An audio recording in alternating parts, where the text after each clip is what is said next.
उस गांव उस फले तक थे।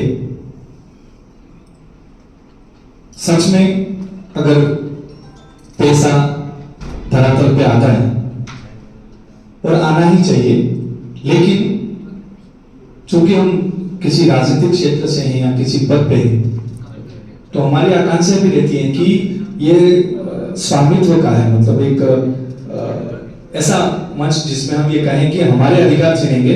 कई बार पंचायती राज के हमारे चुने हुए जनप्रतिनिधियों को ये इस बात का संचय रहता है कि ये जो अधिकार है अगर वो ग्राम सभा तक गया तो हमें नुकसान होगा।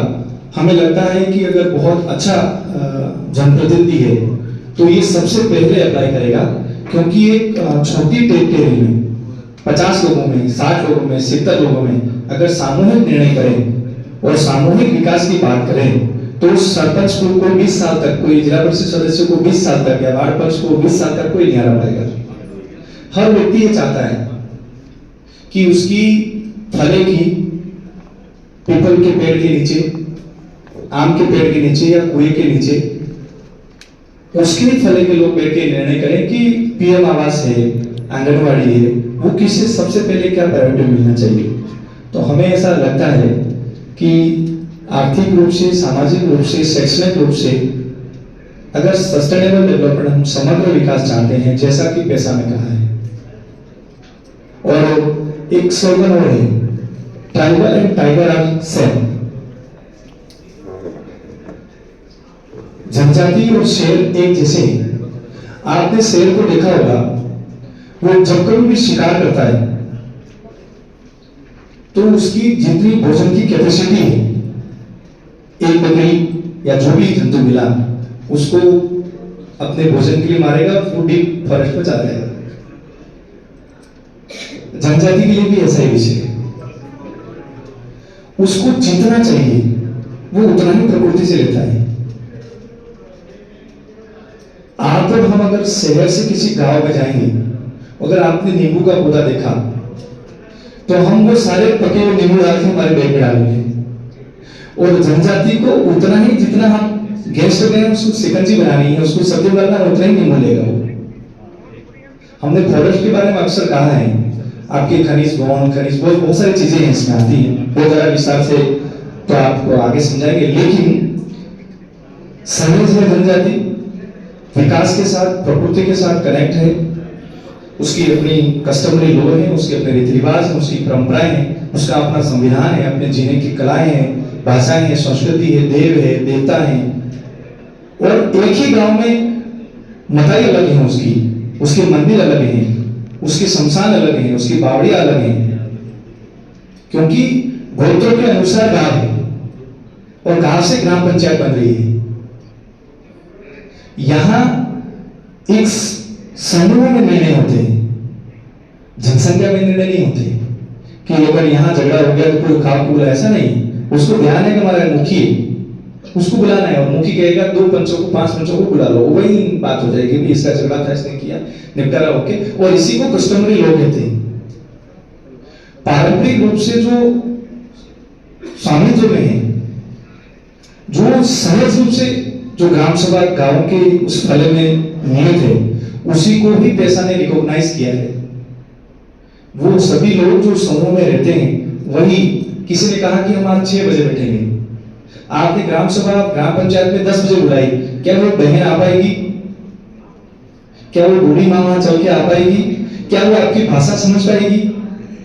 और अगर उसी फले ने निर्णय किया कि इस महुए के या पेड़ के नीचे बैठकर हम रात के 8 बजे बाद ये निर्णय करेंगे या सुबह 8 बजे निर्णय करेंगे, तो वो बूढ़ी माँ जो चल नहीं पा रही थी, वो जो दादा वो बोल नहीं पा रहा था, जिसके बेटे नहीं है, वो महिला जो घूंघट में रहती है, वो जाके वहां पंचायत में बोल नहीं सकेगी, वो भी आएगी। मतलब महिला, पुरुष, बुजुर्ग, उस फले के सभी ऐसे लोग जो आपस में विश्वास के साथ जुड़े हुए हैं, अगर वो बैठ के निर्णय करेंगे सामूहिक रूप से, पारंपरिक रूप से उसकी ग्राम सभा में, तो 100% उसका जो निर्णय होगा वो सक्सेस होगा। ऐसी पैसा कानून की इस कार्यशाला में आप आए हैं और मुझे लगा मैं कुछ पॉइंट्स भी लाया था, लेकिन मुझे लगता है सब रिकॉग्नाइज है, आप मुझे बेहतर जानते हैं। लेकिन पैसा मनी पंचायत की पावर को नीचे तक, उस भले तक ले जाना, राजस्थान सरकार के पिछली सरकार में जब कोई निर्णय आया था कि उन्होंने कहा कि हम पैसा पे एक कमेटी गठित कर रहे हैं, हमने कहा कुछ गठन नहीं करना है। इस बार इस अप्रैल में 7-8-9 को हम माननीय मुख्यमंत्री से मिलने वाले हैं और उनसे ये कहने वाले हैं कि जैसा एक्ट में है 96 के एक्ट में हमें पैसा ऐसा चाहिए, लेकिन जिला परिषद सदस्य हैं, हमारे पंचायत समिति सदस्य हैं, हमारे जनप्रतिनिधि से हम आग्रह करेंगे कि आवाज अगर नीचे से नहीं आएगी, वैसे कि हक किसको चाहिए, उस गांव को चाहिए, उस फले को चाहिए, उस फलिए को चाहिए। अगर गांव से आवाज नहीं आएगी, उस फले से आवाज नहीं आएगी कि हमको ग्राम सभा का हक उस गांव को चाहिए, उस फले को चाहिए, और बनता कैसे? हम लोग जब चर्चा करते हैं तो उसकी एक्ट की चर्चा आर्टिकल 224 खंड ये वो एक्ट ये सारा डिस्कस करके छोड़ देते हैं। बेसिकली इस पे चर्चा कभी नहीं हुई कि ग्राम सभा को नोटिफाई कैसे होगा। नोटिफाई इन द सेंस जैसे ग्राम पंचायत है उसी तरह से उसको कोड मिलेगा। आपको नजरी नक्शा बनाना है, उसमें पारंपरिक जो सीमाएं हैं उसका वर्णन करना है। आपका मंदिर है, वहां मताई है, आपके कुएं हैं, आपके सीमा है, पानी मतलब बारिश का पानी अगर इधर बढ़ेगा तो ये कटारा बस्ती हुई, इधर जाएगा तो ये पराग बस्ती हुई। ऐसे पारंपरिक सीमाओं का नजरी नक्शा करके एक एप्लीकेशन एसडीएम महोदय को देनी है कि पैसा 1996 एक्ट के अकॉर्डिंग हमारे गांव को हमें नोटिफाई करते हुए हमें उसका दर्जा चाहिए। उसका आगे का प्रोसेस है, वहां के हमारे राजस्व अधिकारी, वहां के सचिव, वो सभी आएंगे। और जैसा एक्ट में कहा है, हमारे राजस्थान के एक्ट में सरपंच उसका अध्यक्ष है पैसा का। तो आप बताइए, सरपंच महोदय कहा ना 8 लड़े तो 6 में नुकसान होगा। ग्राम सभा में वहां निर्णय करते हैं 170 लोग 50 लोग बैठ के आज इस ग्राम सभा का अध्यक्ष कौन होगा, और वो नेक्स्ट सभा में वो अध्यक्ष नहीं रहेगा।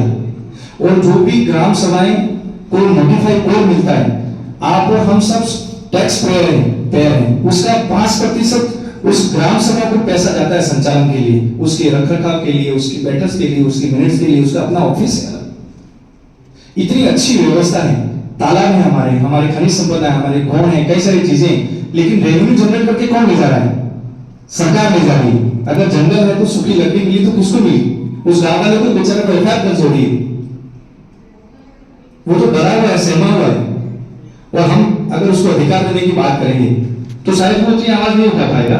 लेकिन मेरी आपसे अपील है, मैं एंड करूंगा बहुत 1 मिनट के अंदर, आप सभी से मेरा आग्रह है कि जैसा 1996 का एक ऐसा कहता है, पंचायत के उन सभी अधिकारियों को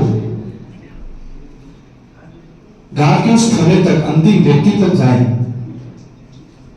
उसके लिए आपको नरेगा के माध्यम से वहां जाके जागरण करना होगा और उन्हें कहना होगा कि ये पैसा कानून जो है, अभी बहुत सारे लोग जल जंगल जमीन हमारा है, ये ऐसा बहुत मूवमेंट चलते हैं, लेकिन आप समझिए जल भी गया, जंगल भी गया, जमीन भी गई, कुछ भी नहीं बचा है। गांव में अगर आप जाके बैठेंगे तो पैसा ही एक ऐसी चीज है जो जंगल को भी संरक्षण करेगा, हमारे जल को भी संरक्षण करेगा, हमारी माटी को भी करेगा और जंगल में रहने वाले जीव को भी करेगा।